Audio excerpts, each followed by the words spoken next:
Okay, अब आज एक नई टॉपिक का वीडियो आपके सामने है, नई क्लास है इंग्लिश में। सबसे ज़्यादा वाइटल अगर कोई सेक्शन है तो वो सेक्शन है राइटिंग सेक्शन। राइटिंग सेक्शन को थोड़ा समझिए कि राइटिंग सेक्शन क्यों वाइटल है। हम ये बात आपको थोड़ी सी बात समझाते हैं। देखिए, एक्चुअली मैक्सिमम प्रॉब्लम जो स्टूडेंट्स की होती है ना, वो राइटिंग सेक्शन में होती है, क्योंकि ये वो सेक्शन है जहां आपकी क्रिएटिविटी भी चेक होती है और ये वो सेक्शन है जहां आपका ग्रामर भी चेक होता है। नो डाउट आप किस क्लास में हैं ये वाइटल नहीं है। आप क्लास 8 में हैं, 9th में हैं, 10th में हैं, 11th में हैं, 12th में हैं, आप कॉम्पिटिटिव एग्जामिनेशन दे रहे हैं। इवन मैं आपको एक बात बता दूं कि लेटर राइटिंग जो टॉपिक हमने आज लिया है कि आप कॉम्पिटिटिव एग्जामिनेशन के बाद आप कई जगह जॉब्स कर रहे हैं, वहां भी इसकी जरूरत पड़ जाएगी आपको। तो ये काफी सोचने की बात है। एक बात मैं आपको बताता हूं, लिखने का स्टाइल होता है। अब जैसे एक छोटी सी आपको कहानी बताता हूं, शब्दों का प्रयोग क्या है। तो एक गुरु थे जो एक किताब लिख रहे थे और किताब लिखने के बीच में उनकी अब उम्र थी, तबीयत खराब हो गई, उन्हें लगा कि वो नहीं बचेंगे। उन्होंने अपने दोनों शिष्यों को बुलाया और कहा कि मेरी ये किताब कौन पूरी करेगा। दोनों ने कहा, दोनों गुरु के भक्त थे, दोनों में कहा कि हम कर देंगे, हम कर देंगे। तो गुरु ने कहा कि अच्छा ठीक है, एक काम करिए, ये बताइए कि सूखी लकड़ी वहां रखी है, इसका संस्कृत में अनुवाद क्या होगा। तो एक छात्र ने किया शुष्कं काष्ठ तिष्ठति अश्मा, और दूसरे ने कहा कि नीरस तरुणी पुलकति विस्मा। अब जो ये था नीरस तरुणी पुलकति विस्मा, इस छात्र को उन्होंने कहा कि तुम मेरे काम को पूरा करो, तुम किताब को पूरा करो। देखिए, इसका मतलब ये थोड़ी है कि पहले वाले ने गलत कहा था, नहीं, पहले वाले ने भी सही कहा था, लेकिन उसमें अलंकारों की कमी थी। तो राइटिंग सेक्शन में आपको यह भी समझना है कि सिर्फ सही ही नहीं लिखना है, अरेंजमेंट भी सही होना है, साथ में ऑर्नामेंटल भी लगना चाहिए, अट्रैक्टिव भी लगना चाहिए। अगर अरेंजमेंट सही नहीं है, ऑर्नामेंटल नहीं है, अट्रैक्टिव नहीं है, तो आप समझ सकते हैं कि वो किस तरह की बातें होंगी। चलिए, लेटर राइटिंग में हम आ रहे हैं, पत्र लेखन कैसे लिखते हैं। तो आज का वीडियो केवल लेटर राइटिंग के कंपोनेंट्स पे होने वाला है। मतलब 2 पार्ट में हम लोग इसको करेंगे।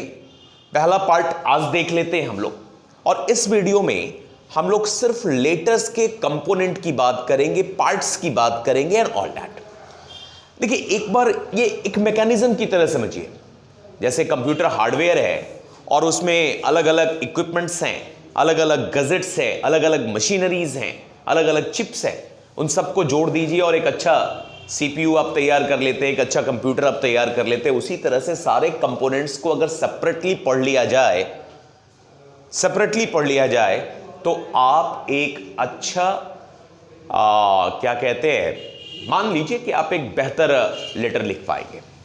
तो लेटर, हमारे पास लेटर कितने प्रकार के हैं, पहले यही मैं आपको बता दूं कि लेटर हमारे पास एक तो फॉर्मल है, एक इनफॉर्मल है। अब थोड़ा सा इसको समझिए कि फॉर्मल और इनफॉर्मल लेटर क्या है।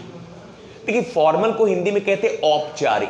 अच्छा, जहां पर पत्र औपचारिकता निभाती हुई लिखी जाए। अब भाई साहब, फॉर्मल लेटर का यूज कहां करेंगे, कहां औपचारिकता निभाते हैं आप। तो औपचारिकता निभाने के लिए ऑफिशियल लेटर्स, बिजनेस लेटर्स, आप इसे क्या कह सकते हैं, ऑफिशियल लेटर्स, ऐसे लेटर्स जो ऑफिशियल लेटर्स है। ऑफिशियल लेटर्स के अलावा जैसे आप कहते हैं बिजनेस लेटर्स, ऐसे लेटर्स जो बिजनेस लेटर्स हैं, ये सारे के सारे क्या हैं, औपचारिकता निभाने वाले लेटर्स हैं। इनको आप फॉर्मल की कैटेगरी में रखिए। इनफॉर्मल लेटर क्या है, जो हम फ्रेंड्स को लिखते हैं, ठीक है, मेंबर्स ऑफ द फैमिली को लिखते हैं। देखिए, यहां पे एक आपको ग्रामर का रूल बता दूं, मैक्सिमम लोग कहते हैं फैमिली मेंबर्स को लिखते हैं। तो आप ये बात समझ के रखिएगा कि फैमिली मेंबर्स जो है ना, वो करेक्ट नहीं है, ठीक है, मेंबर्स ऑफ द फैमिली, ठीक है। और मैं बार बार इस बात को कहता हूं कि जो लोग मैं जो वीडियो रिकॉर्ड करता हूं बेसिकली लाइव क्लासेस से ही रिकॉर्ड करता हूं, तो जो क्लासेस में है वो पूछ भी सकते हैं और जो वीडियो देखते हैं तो कमेंट पे भी पूछ सकते हैं। तो आप एक बात समझेंगे कि यहां क्या है, मेंबर्स ऑफ द फैमिली, ये लिखना सही है, फैमिली मेंबर्स कभी मत लिखिएगा। जैसे इंग्लिश टीचर, हाँ, तो द टीचर ऑफ इंग्लिश लिखना सही है, इंग्लिश टीचर सही नहीं है, क्योंकि आप गौर करिएगा इंग्लिश एक एडजेक्टिव भी है, सब्जेक्ट का नाम है तो नाउन है, और बेसिकली एडजेक्टिवली भी तो ट्रीट हो जाता है। मतलब इंग्लैंड में रहने वालों को इंग्लिश भी कहते हैं। अब इंग्लिश टीचर का मतलब अंग्रेज शिक्षक भी हो जाएगा, तो बेसिकली आप वहां पर में इंग्लिश टीचर की जगह द टीचर ऑफ इंग्लिश कहें तो ज़्यादा बेहतर है। अब आ जाइए कि फ्रेंड्स को, मेंबर्स ऑफ द फैमिली को और रिलेटिव्स को, इनको जो लेटर्स लिखते हैं वो इनफॉर्मल लेटर्स हैं। अब थोड़ा सा मैं आपको दिखा दूं कि फॉर्मल लिखे या इनफॉर्मल लिखे, लेटर्स में कुछ कंपोनेंट्स होंगे, तो जरा कंपोनेंट्स ऑफ लेटर्स की बात कर लेते हैं।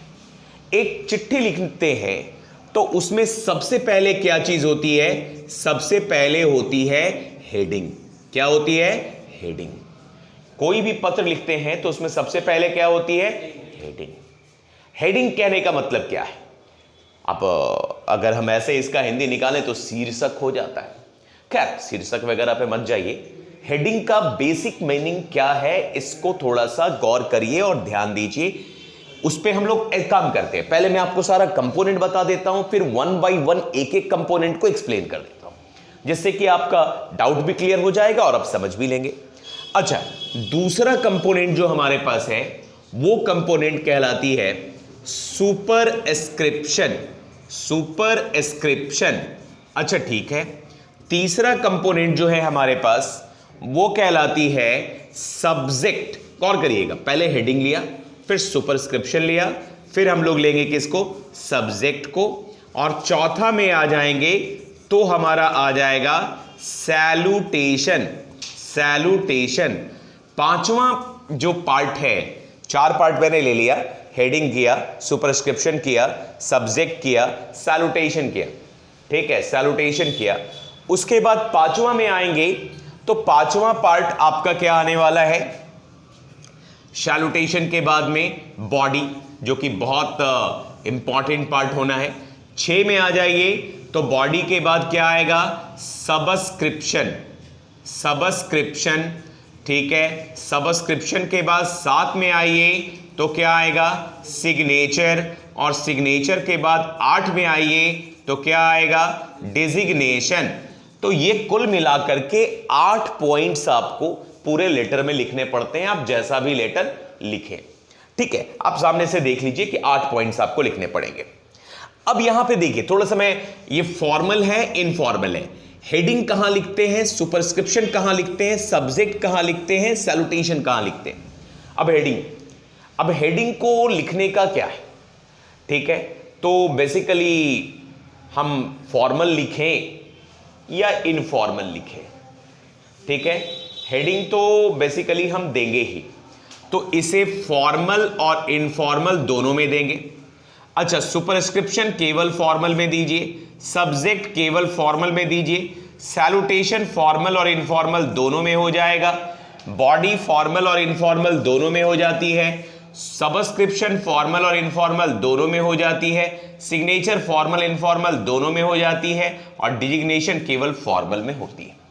मतलब अगर देखिए तो कंपोनेंट्स की बात करेंगे तो हम फॉर्मल में जितने कंपोनेंट्स हैं वो सारे के सारे 8 कंपोनेंट्स फॉर्मल में आ रहे हैं, और वहीं पे अगर हम इनफॉर्मल के कंपोनेंट्स की बात करेंगे तो हमारे पास कुल कंपोनेंट्स इनफॉर्मल के कितने आ रहे हैं? तो 1 2 3 कम कर दीजिए, सुपरस्क्रिप्शन, सब्जेक्ट और डिजिग्नेशन, तो हमारे कितने आएंगे? 5। मतलब हम दोनों तरह की लेटर को इन्हीं कंपोनेंट से पढ़ सकते हैं। इनफॉर्मल में 5 और फॉर्मल में कितने हो गए? फॉर्मल में कितने हो गए? फॉर्मल में 8। अब एक एक कंपोनेंट को हम देख लेते हैं और एक एक कंपोनेंट को हम पढ़ने की कोशिश करते हैं। चलिए, अच्छा एक जरूर करिएगा कि जितनी भी बातें लिखाई जा रही हैं उतना टाइम रहता है कि आप उसको टेक डाउन कर सकें। तो उसको नोट्स पे जरूर लिखें, ठीक है, नोट्स पे जरूर लिखें। चलिए, अब बेसिकली हम लोग एक एक कंपोनेंट को उठाते हैं और उसको समझने की कोशिश करते हैं। जैसे सबसे पहला कंपोनेंट हमने लिया क्या, हेडिंग। अब इस कंपोनेंट में क्या क्या चीजें लिखते हैं और लिखने का स्टाइल क्या होता है, इस पर थोड़ी फोकस कर ले। तो हेडिंग के बारे में समझिए। हेडिंग कंटेन्स, एक हेडिंग जो है वो कंटेन करता है, क्या कंटेन करता है, द एड्रेस ऑफ सेंडर का पता, माने भेजने वाले का पता, और साथ में and the date of writing, और लिखने की तारीख। अब यहां पे बड़ा कॉम्बिनेशन को देखिए। सबसे पहले हम क्या दे देंगे, एड्रेस दे देंगे। अच्छा, एड्रेस किसका, सेंडर का, ठीक है। अच्छा, उसके बाद क्या देंगे, डेट देंगे, डेट कब का, राइटिंग का, और इन दोनों को ऐड कर देंगे तो हमारा क्या बन जाएगा, हेडिंग बन जाएगा। कोई दिक्कत तो नहीं, ठीक। अब हमें देखना है कि इसका स्टाइल ऑफ राइटिंग क्या होना है। स्टाइल क्या है, स्टाइल बहुत जरूरी है। अगर स्टाइल नहीं समझे तो बड़ा गड़बड़ होने वाला है। अब इसकी स्टाइल को देखते हैं। स्टाइल क्या है, तो स्टाइल हमारे पास दो हैं। एक कहलाता है ओपन पंक्चुएशन। अच्छा, एक कहिए, आप ऐसा कहिए ब्लॉक हेडिंग, और एक कहिए इंटेंड हेडिंग। इस तरीके से देखिए, ब्लॉक हेडिंग और इंटेंड हेडिंग। अच्छा, ब्लॉक को हम लोग कहते हैं ओपन पंक्चुएशन, और इंटेंड को कहते हैं क्लोज पंक्चुएशन। देखिएगा, इंटेंड हो गया क्लोज पंक्चुएशन और ब्लॉक हो गया ओपन पंक्चुएशन।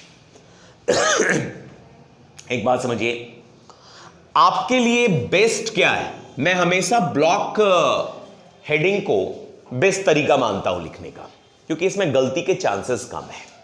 अच्छा, मैं दोनों तरह की हेडिंग आपको लिख के दिखाता हूं। अब जैसे ब्लॉक हेडिंग में हम लिख रहे हैं, यहां पे ब्लॉक हेडिंग, कोई एड्रेस है, ठीक है, कोई एड्रेस है।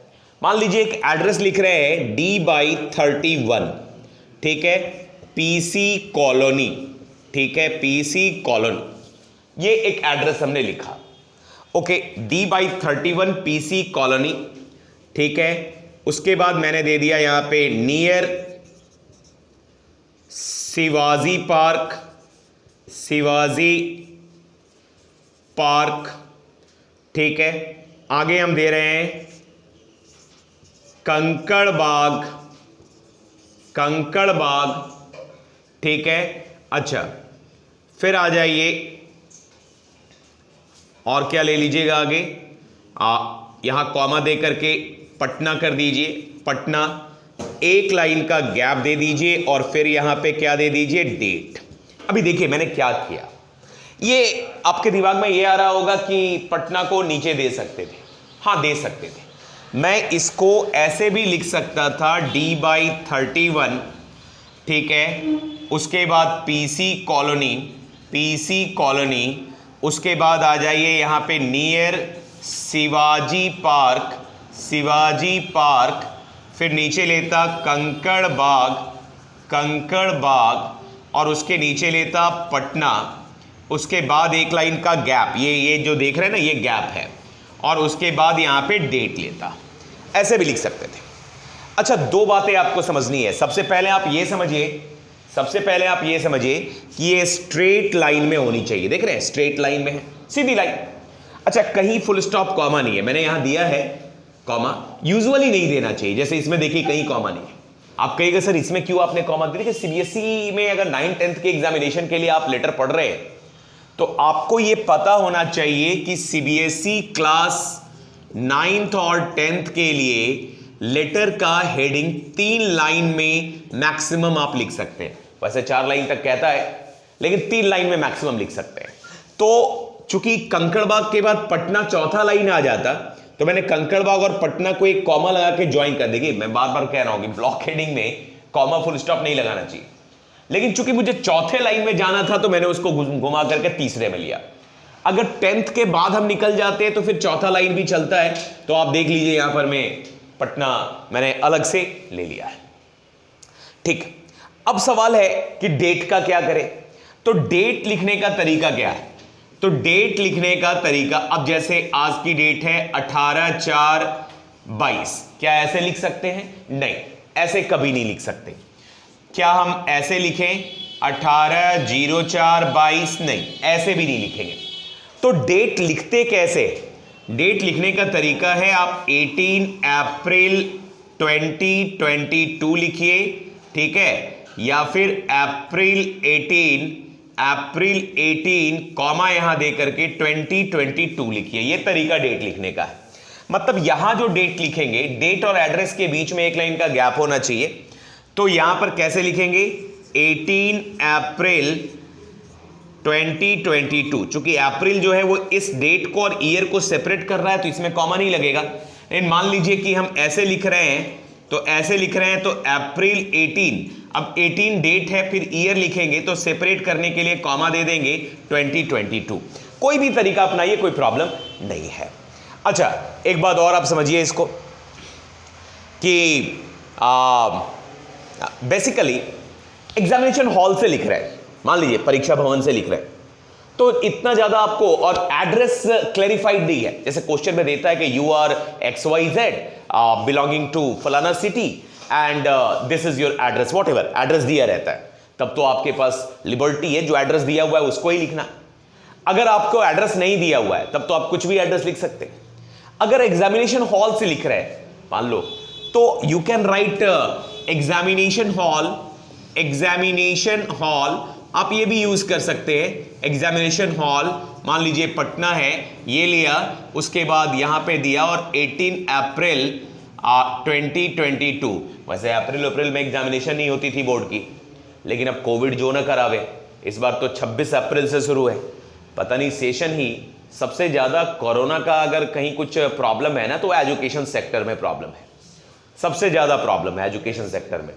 और कभी कभी तो मुझे यह लगता है कि सरकार को शिक्षा को हाशिए पर ही भेजना है, इसलिए ये करते। ठीक है, आप लोगों के पास, जिनके पास मोबाइल की सुविधा है, वैसे भी मोबाइल घर से लेते हैं लोग, और अब यहाँ पर में लेटर पढ़ाया जा रहा है और मैक्सिमम बच्चे उसमें गेम में भी लगे रहते हैं, लेट इट गो। लेकिन इमेजिन करके देखिए कि स्टेट बोर्ड्स और गाँव में लोग हैं जिनके पास मोबाइल की उतनी सुविधा नहीं है, इंटरनेट की उतनी सुविधा नहीं है, उनकी पढ़ाई तो पिछले 3 साल से चली ही गई। कहीं ना कहीं आप ये सोचिएगा। तो ये तरीका था ब्लॉक हेडिंग का, और मैं बार बार कह रहा हूं कि यही बेस्ट तरीका है। अब जरा सा मैं ब्लॉक हेडिंग को थोड़ा बदल करके आपको थोड़ा इंटेंट में दिखा रहा हूं, एक इंटेंट में दिखा रहा हूं, ठीक है सर? अगर एड्रेस बड़ा हो, मतलब लंबा लिखना है, तो फिर कितना आगे तक लिख सकते हैं? कोई लिमिटेशन है उसमें? मतलब अच्छा, इनका कहना है, एक सवाल यहां पर उठा है चूंकि कि एड्रेस अगर बड़ा हो तो हम कितना बड़ा लिख सकते हैं। अब भाई साहब, एड्रेस लिखना है, कोई गीता के उपदेश नहीं लिखने हैं। तो वैसे भी आप ये बात समझिए कि एड्रेस अगर जनरली भी देखिए तो इनवॉल्व पे 3 से 4 लाइन पे एड्रेस हो जाता है। तो बेहतर है कि मैक्सिमम 4 लाइन का यूज करिए। वो नहीं, 4 लाइन तक तो ठीक है, लेकिन थोड़ा सा लंबा कितना आगे तक ले जा सकते नहीं, ऐसा कुछ भी नहीं है, ऐसा कुछ भी नहीं है। अच्छा, इनका कहना है कि एक लाइन में कितना बड़ा लिख सकते हैं, ऐसा कुछ भी नहीं है। अब देखिए, एड्रेस तो एड्रेस ही होना है ना। अब किसी का नाम हो बहुत जबरदस्त, कहीं कहीं नाम देना पड़ता है सुपरस्क्रिप्शन में। हाँ, अब एक हम लोगों ने पढ़ा था 10th क्लास के समय में, एक हिंदी में चलती थी, उसमें एक नाम था प्रोफेसर भीम भंटाराव, श्रीयुत गोलमिच फोरनदास दंडकारक व्यायाम विशारद प्रोफेसर भीम भंटाराव चतुर्वेदी। अब ऐसे नाम देंगे तो 2-3 लाइन में तो नाम ही आएगा, तो लेट इट गो। वैसा कुछ नहीं है, ऐसा कोई वर्ड का लिमिटेशन नहीं है। लेकिन जेन्युइनली क्या होता है, लेटर का एड्रेस छोटा ही होता है, 3 से 4 लाइन, ठीक है, मैक्सिमम 5। लेकिन सीबीएसई वाले 9th 10th वाले तो एकदम समझिएगा मैं 3 लाइन पे आपको रिस्ट्रिक्ट ही कर रहा हूं कि 3 लाइन से आगे नहीं बढ़ना है। अच्छा, इंटेंट हेडिंग को देख लेते हैं। इंटेंट हेडिंग क्या? इंटेंट हेडिंग मतलब क्या? Close punctuation. अब वही एड्रेस हम यहां पे लिख रहे हैं D/31, यहां कॉमा दे दिया, देखिए कैसे बदल रहा है। उसके बाद फिर PC कॉलोनी, पीसी कॉलोनी, यहां कॉमा दे दिया, ठीक है। पीसी कॉलोनी के बाद में आ जाइए तो हमें क्या देना है, मान लीजिए नियर शिवाजी पार्क था तो हमने यहां ले लिया near Shivaji park, Shivaji park, फिर हमने यहां कॉमा दे दिया। देखिए ये नंबर वाला पार्ट हमने छोड़ा, यहां से शुरू किया। अब हम पहला लेटर छोड़ रहे हैं, यहां से शुरू करेंगे कंकड़बाग, कंकड़बाग, पटना हमको यहीं पे देना है तो हम पटना दिया और फुल स्टॉप किया। उसके बाद एक लाइन का हमने यहाँ गैप दिया, फिर डेट यहीं पे ले रहे हैं 18 अप्रैल 2022। अब जरा अंतर देखिए, यहाँ आके हमने फुल स्टॉप किया। ये तिरछी लाइन है, हर लाइन कॉमा में है, इसी को हम लोग कहते हैं इंटेंड। मैं अगर 9th-10th के लिए आप पढ़ रहे हैं ना तो ब्लॉक वाला जो पिछला दिखाया ना वो बेस्ट तरीका है, और वैसे उसके आगे के लिए आप पढ़ रहे हैं कंपटीशन लेवल के लिए तो ये भी यूज करिए, वो भी यूज करिए, आपकी मर्जी है। अब इसमें बहुत जगह कॉमास वगैरह हैं, गलती के चांसेस बन जाते हैं, उसमें तो गलती के चांसेस बनते ही नहीं हैं। तो ये था हेडिंग। हेडिंग के बाद हम लोग नंबर 2 पे आएंगे और नंबर 2 को देखते हैं कि नंबर 2 का क्या है, दूसरा हमें क्या समझना है। तो दूसरा जो है वो हमारा क्या है, सुपरस्क्रिप्शन। अब जरा ध्यान दीजिएगा, सुपरस्क्रिप्शन किसको कहते हैं। अब जरा ध्यान से देखिए सुपरस्क्रिप्शन क्या है। सुपरस्क्रिप्शन मतलब क्या, ये क्या कंटेन करेगा, मैं 2 लाइन में आपको समझा देता हूं। सबसे पहले नेम, आप नेम दे दीजिए या नेम के साथ पोस्ट दे दीजिए ऑफ एड्रेसी, एड्रेसी का नाम दे दीजिए या एड्रेसी का पोस्ट दे दीजिए, कोई दिक्कत तो नहीं। एड्रेसी का नाम, एड्रेसी का पोस्ट आ जाएगा। अच्छा, नेम पोस्ट ऑफ एड्रेसी। इसके बाद आ जाइए, नेम पोस्ट ऑफ एड्रेसी दे दिया, उसके बाद क्या आ जाएगा, अच्छा एड्रेसी नहीं, हाँ एड्रेसी, एड्रेसी का एड्रेस दे दीजिए, एड्रेस ऑफ एड्रेसी, एड्रेसी। अच्छा देखिए, एड्रेसी आपको अगर समझने में दिक्कत है तो एड्रेसी मतलब हो जाता है रिसीवर, जिसको भेज रहे हैं उसका पहले नाम और पोस्ट दे सकते हैं और उसका एड्रेस दे सकते हैं और इसमें यहां ऐड कर दीजिए, आपका क्या तैयार हो गया, सुपरस्क्रिप्शन। अच्छा, अब यहां भी देखिए, जैसे मान लीजिए किसी न्यूज़पेपर के एडिटर को लिख रहा है, वही स्टाइल है ब्लॉक और इंटेंट। अब एक जगह समझ गए तो हर जगह समझ जाएंगे। तो न्यूज़पेपर के एडिटर को लिख रहे हैं तो हम क्या लिखेंगे, द एडिटर, ठीक है। पोस्ट का नाम हमने दिया, नाम नहीं दिया। अच्छा, मान लीजिए कौन से न्यूज़पेपर है, द टाइम्स ऑफ इंडिया। अच्छा, मान लीजिए एड्रेस दे रहे हैं तो स्टेशन रोड। अब फिर मैं कह रहा हूं तीसरे लाइन से ज्यादा मैं नहीं जा रहा, स्टेशन रोड पटना, ठीक है। आपको जाना हो अगर 9th-10th का लेवल नहीं है तो अगले लाइन में भी जा सकते हैं, पटना यहां भी ला सकते हैं, ठीक है। मैंने दे दिया the times of India, station road Patna, the editor.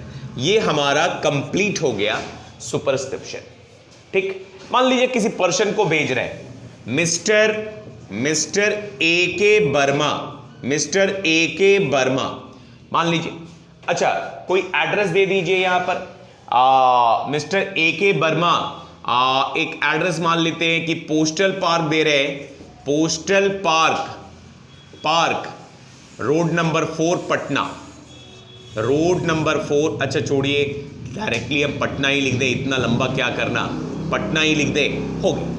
अब यहां पे आप नेम के साथ दे रहे हैं, यहां पे आप पोस्ट के साथ दे रहे हैं, ठीक है। जनरली हम 4 में भी जा सकते हैं, लेकिन 9th-10th वालों को मैं बार बार कह रहा हूं कि आप 3 तक ही रिस्ट्रिक्ट होकर रहिए तो ज्यादा बेहतर रहेगा।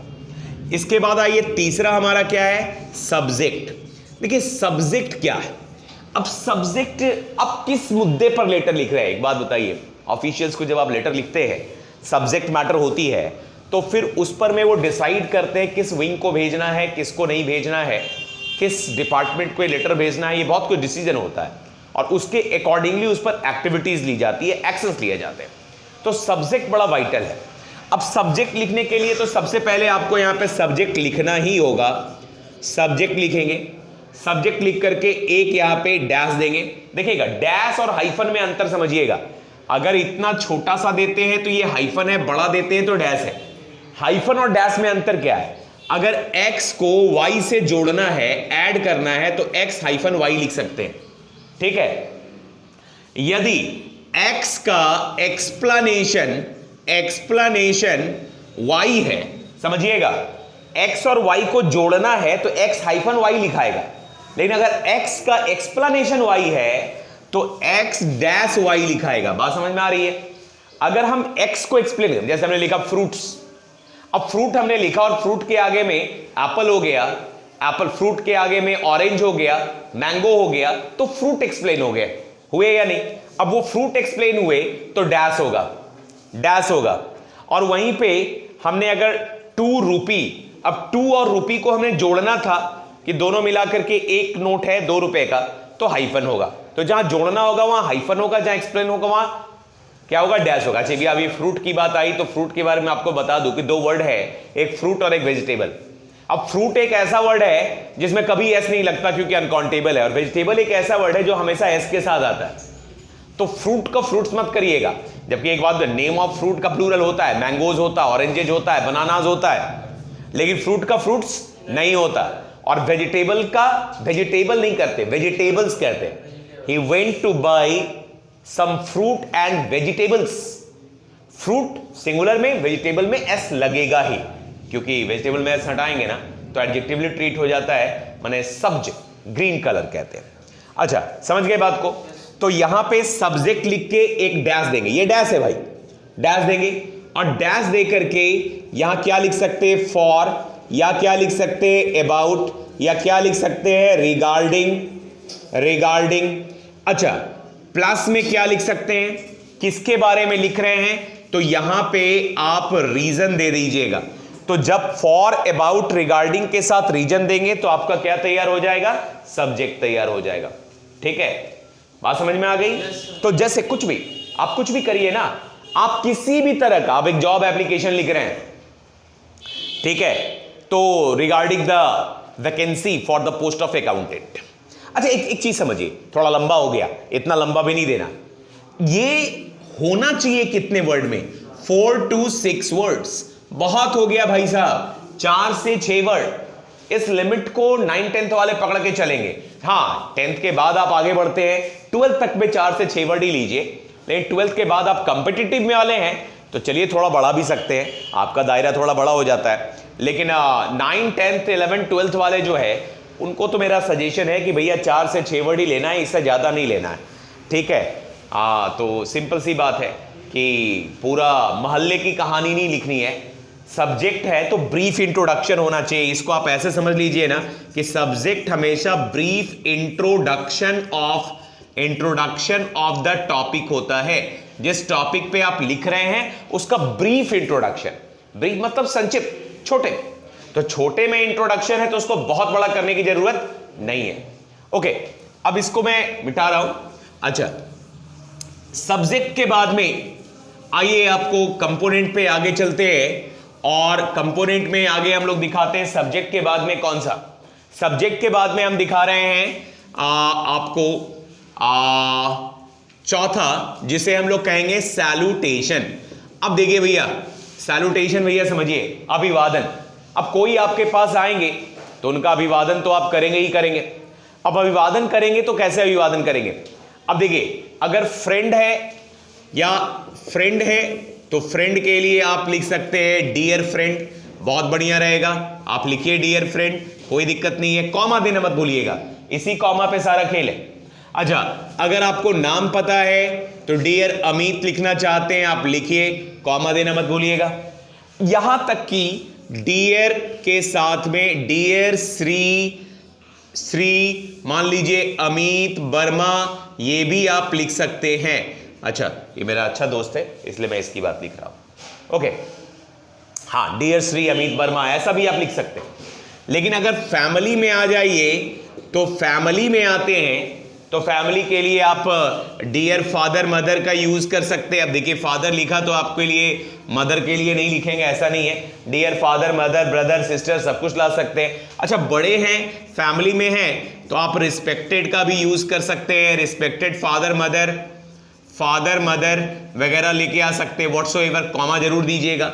आप चाहें तो माई डियर फादर मदर भी ले सकते हैं, व्हाट्सोएवर, कॉमा जरूर दीजिएगा।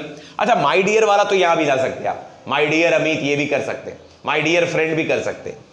अच्छा, अगर यहीं ऑफिशियल लिख रहे हैं तो ऑफिशियल के लिए डियर सर लिख सकते हैं, या फिर अगर आपको क्लियर है मैडम तो मैडम लिख सकते हैं, कॉमा करेंगे। आप मत लिखिए डियर ना, आप केवल सर या मैडम लिखिएगा तो भी हो जाएगा। अब कई लड़के बोलते हैं ना कि सर ये केवल सर या मैडम लिखेंगे, केवल सर या मैडम लिखेंगे तो फिर प्रॉब्लम हो जाएगी कि हमने रिस्पेक्ट कहाँ दिया, डियर क्यों नहीं लिखा, रिस्पेक्टेड क्यों नहीं लिखा। तो इस बात को समझना है थोड़ा। अगर हम रिस्पेक्ट देने की बात कर रहे हैं ना, तो इस बात को थोड़ा समझना है कि सर और मैडम ऑलरेडी ऐसे वर्ड हैं जो रिस्पेक्ट देने के लिए यूज होते हैं। तो अगर उसका यूज आपने कर दिया तो अलग से कोई डियर रिस्पेक्टेड डालने की जरूरत नहीं, आपको डालना है डालिए, लेकिन कोई जरूरत है नहीं। कॉमा दे दिया। कई लोग तो ऐसे भी लिखते हैं डी ऑब्लिक सर, ठीक है, ये भी तरीका बढ़िया है। लेकिन एक बात मैं बता दूं कि 9th-10th वाले कोई जो वीडियो देख रहे हैं डी ऑब्लिक सर, तो ये काम मत करिएगा भैया, 9th 10th 11th 12th के लेवल का नहीं है। अब उससे ऊपर आप लिख सकते हैं, ऑफिशियली आप कहीं जॉब कर रहे हैं ऐसे लिखना चाहें तो लिख सकते हैं, कोई दिक्कत नहीं। लेकिन आप लोगों के लिए डियर सर, सर मैडम ऐसा ही लिखिए तो काफी है। अच्छा, सैल्यूटेशन के बाद में आ जाते पांचवा क्या है, बॉडी। अच्छा, बॉडी मतलब लेटर में जो लिखे। अब देखिए लेटर है, पैराग्राफ नहीं है, तो सबसे पहला बात आपको याद रखना है, डिवाइड योर लेटर। अपने लेटर को डिवाइड कर लीजिए एटलीस्ट इन 2 पैराग्राफ्स, कम से कम तो 2 पैराग्राफ तो बना ही लीजिए, 2 पैराग्राफ्स। नहीं, ध्यान दीजिएगा स्टैंडर्ड क्या है। अगर हम स्टैंडर्ड की बात करें ना, स्टैंडर्ड क्या है, तो स्टैंडर्ड 3 से 4 पैराग्राफ का है।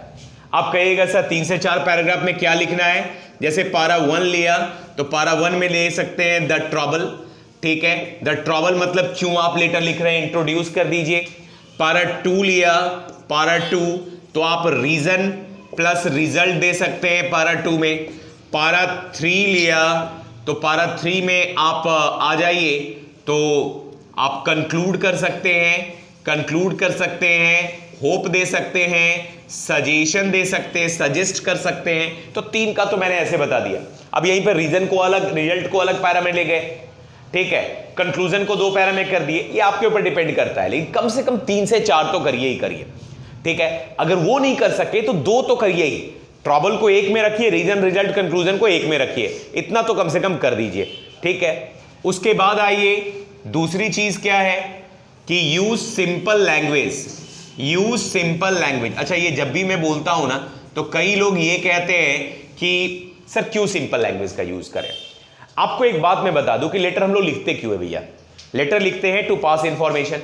अब इंफॉर्मेशन पास करना है, उसके लिए हम लेटर लिख रहे हैं, और इंफॉर्मेशन अगर सामने वाले को समझ में ही नहीं आई, आपने अब सामने वाले को लिख दिया, मान लो कि आप चिंतित हैं और आपने उस पर में सामने वाले को ऐसे लिखा है कि री अभाव की चपल बाली के री ललाट की खल रेखा, माने आप चिंता के बारे में बता रहे हैं, ठीक है। अब री ललाट की खल रेखा, अब जिसको साहित्य के बारे में पता नहीं है, जिसने जयशंकर प्रसाद को नहीं पढ़ा है, वो इस लाइन को समझ ही नहीं पाएगा, तो आपके लिखने का क्या मतलब है। तो लेटर में तो इंफॉर्मेशन पास करना है, जितना सिंपल लैंग्वेज का यूज करिए उतना बेहतर है, ठीक है। इसलिए मैं बार बार कहता हूं सिंपल लैंग्वेज। अच्छा, माइंड योर पंक्चुएशन, भाई साहब अपने पंक्चुएशन पे थोड़ा ध्यान दीजिएगा। देखिए वो उर्दू का कहावत है ना, नुक्ता के हेरफेर से खुदा से जुदा हो जाता है। मतलब अगर पंक्चुएशन गलत कर दिया ना तो चीजें गलत हो जाती है। देखिए मैं आपको एक एग्जांपल दिखाता हूं, बहुत सिंपल सा एग्जांपल आपको दिखाता हूं, कितनी बातें बदलती हैं। जैसे तेजस सेठ, ठीक है, ओके, कृष्णा, अच्छा कृष्णा, कई लोग यहां भी ये लगाते हैं, कई लोग नहीं भी लगाते हैं। Krishna is a naughty boy, ठीक है, नॉटी बॉय। अभी यहां पे ये सेंटेंस लिखा गया, ठीक। अब जरा से देखिए, मैं फिर से इस सेंटेंस को लिख रहा हूं, Tejas said Krishna is a naughty boy. अब आप थोड़ा सा इस बात को थोड़ा समझिएगा कि इसमें कहीं भी कोई अंतर है दोनों सेंटेंस में, तो गौर करके देखिएगा तो आपको पता चलेगा कि दोनों सेंटेंस में कहीं से कोई अंतर नहीं है। आपको दिख रहा है कोई अंतर? नहीं दिख रहा है। तो दोनों सेंटेंस में कहीं से कोई अंतर नहीं है। अंतर क्या करना है जरा देखिए। मैं काम करता हूं, यहां पे तेजस के बाद कॉमा देता हूं, यहां देता हूं, यहां देता हूं। अब क्या मतलब है? तेजस ने कहा कृष्णा एक बदमाश लड़का है। अब मैं एक काम करता हूं, यहां पे देता हूं, यहां देता हूं, ठीक है, ऐसे दिया, उसके बाद फिर मैंने यहां दिया, फिर मैंने यहां दिया, फिर यहां दिया, यहां दिया। ये देखिए मैंने बदल दिया थोड़ा। अब तेजस सेड कृष्णा, कह कौन रहा है? कृष्णा कह रहा है कि तेजस एक बदमाश लड़का है। सेंटेंस दोनों ही सेम है, दोनों में कोई अंतर नहीं है, एक एक शब्द सेम है।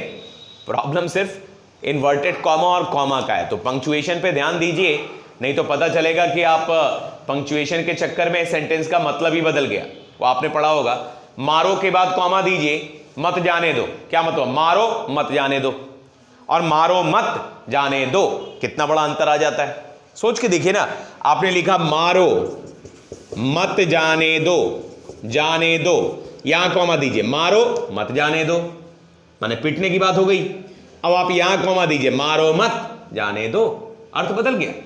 तो शब्द को थोड़ा समझिए। अगर कॉमा फुल स्टॉप आपको लगता है कि ये कुछ नहीं करते हैं, तो भाई साहब आप बहुत गलती में हैं, क्योंकि ये बहुत कुछ करते हैं। ये कुछ नहीं, बहुत कुछ करते हैं। तो इसको आप समझिए। अब यहां मैं मिटा दे रहा हूं और आगे आते हैं हम लोग। अब हम लोगों ने बॉडी तक देख लिया। बॉडी के बाद क्या है? छठा जो चीज है वो है सबस्क्रिप्शन। सबस्क्रिप्शन किसको कहते हैं? इसका एक और नाम है लीव टेकिंग। भैया विदाई तो लेंगे ना, विदाई तो लेंगे ना। आप ये तो कहेंगे कि अब मेरा हो गया, तो आप सिंपल सी बात है, योर्स, योर्स ट्रूली, एफेक्शनेटली, सिंसियरली। अब दो बातें ध्यान रखना है। लीव टेकिंग का ये वाई जो है वो क्या होना चाहिए? कैपिटल, और एस जो है ये क्या होना चाहिए? अटैच्ड। देखिए बहुत से लोग ऐसा करते हैं कि योर में एपोस्ट्रॉफी एस लगाते हैं, ठीक बात नहीं है भैया। देखो भैया एक बात समझो, योर जो है ये एडजेक्टिव है, ठीक है, एडजेक्टिव है, प्रोनाउन नहीं है। और योर्स जो है, योर में एस लगा दीजिए तो ये एक प्रोनाउन है, ठीक है। तो जब ऑलरेडी हमारे पास एस लगा हुआ वर्ड है तो फिर हम अलग से एपोस्ट्रॉफी एस क्यों लगाए? तो कॉन्सेप्ट यहां पर आपका बनता है। फेथफुली कर सकते हैं कुछ भी। साथ में आइए, कहता है सिग्नेचर। तो ध्यान रखिए सिग्नेचर में क्या करते हैं? राइट योर फुल नेम, आप अपने पूरे नाम को लिखते हैं। और 8 में आइए तो क्या है? डेजिग्नेशन। डिजिग्नेशन में क्या करते हैं? डिजिग्नेशन में क्या करते हैं आप? तो डिजिग्नेशन जब भी लिखते हैं ना तो उसमें क्या करते हैं? यस, डिजिग्नेशन मतलब क्या? Name of the post, name of the post. अब देखिए इन तीनों को एक साथ अरेंज बता देता हूं। सबसे पहले तो आप ये ले लेंगे योर्स ट्रूली, ठीक है, इसके ठीक नीचे में एक नाम ले लेंगे। अब जैसे मेरा ही नाम ले लीजिए, हमने ले लिया संतोष कुमार। अब ये नाम ले लिया, ठीक है। अब इसके नीचे अगर डिजिग्नेशन है तो ब्रैकेट में डिजिग्नेशन दे देते हैं, ठीक है। अब जैसे यहां मेरा डिजिग्नेशन है coordinator, ordinator, SK tutorials, SK tutorials, ये मैंने यहां पे मेंशन कर दिया। तो ये भी आप कर सकते हैं, ठीक है। Basically yours truly Santosh Kumar coordinator, तो ये आ गया आपका क्या? डिजिग्नेशन। पारिवारिक चीजों में ये लिखा नहीं जाता। तो 8 कंपोनेंट्स थे, 8 कंपोनेंट्स हम लोगों ने किए। अब इन सारे कंपोनेंट्स को हम अटैच करना आपको सिखाते हैं कि कैसे जोड़ते हैं। देखिएगा डिफरेंट लेटर्स में, डिफरेंट लेटर्स के फॉर्मेट में अलग अलग तरीके से लिखेंगे। हम लोग बात करेंगे, हम लोग इंक्वायरी का लेटर, प्लेसिंग ऑर्डर का लेटर, कंप्लेंट का लेटर, जॉब एप्लीकेशन का लेटर, फैमिली मेंबर का लेटर, हर लेटर की बात करेंगे। लेकिन यहां पर एक लास्ट फॉर्मेट को समझेंगे। लास्ट फॉर्मेट को हम लोग समझ लेते हैं। बस देख लीजिए आप, एक छोटा सा फॉर्मेट हम बेसिक बना दे रहे हैं, उसके बाद इस वीडियो को एंड करेंगे और फिर हम लोग समझेंगे। अब देखिए पेपर ऐसे है, मार्जिन जरूर पकड़िएगा। अब मार्जिन पकड़ करके इस साइड से सबसे पहले ऊपर में आप दे दीजिएगा हेडिंग। अच्छा, हेडिंग के में एक लाइन का गैप के साथ में डेट आ गया, एक लाइन का गैप के साथ में क्या आ गया? सुपरस्क्रिप्शन आ गया। एक लाइन का गैप के साथ में क्या आ गया? सब्जेक्ट आ गया। एक लाइन का गैप के साथ में क्या आ गया? सैल्यूटेशन आ गया। ठीक है, एक लाइन का गैप यहां दे भी सकते हैं, नहीं भी दे सकते हैं। उसके बाद क्या लेंगे, पैरा 1, एक लाइन का गैप दिया, क्या लेंगे, पैरा 2, एक लाइन का गैप दिया, क्या लेंगे, पैरा 3, एक लाइन का गैप दिया, क्या लेंगे, सबस्क्रिप्शन। ठीक है, इसके नीचे में क्या लेंगे, सिग्नेचर। ठीक है, इसके नीचे ब्रैकेट में क्या लेंगे, डेजिग्नेशन। तो ये हमारा कंप्लीट लेटर का फॉर्मेट सारा इसी साइड हो गया। अब इसको समझिए और एकदम फ्रीली आप विजिट करिए, वीडियोस को देखिए and don't forget to like, subscribe and share. ठीक है, जरूर करें। बाय।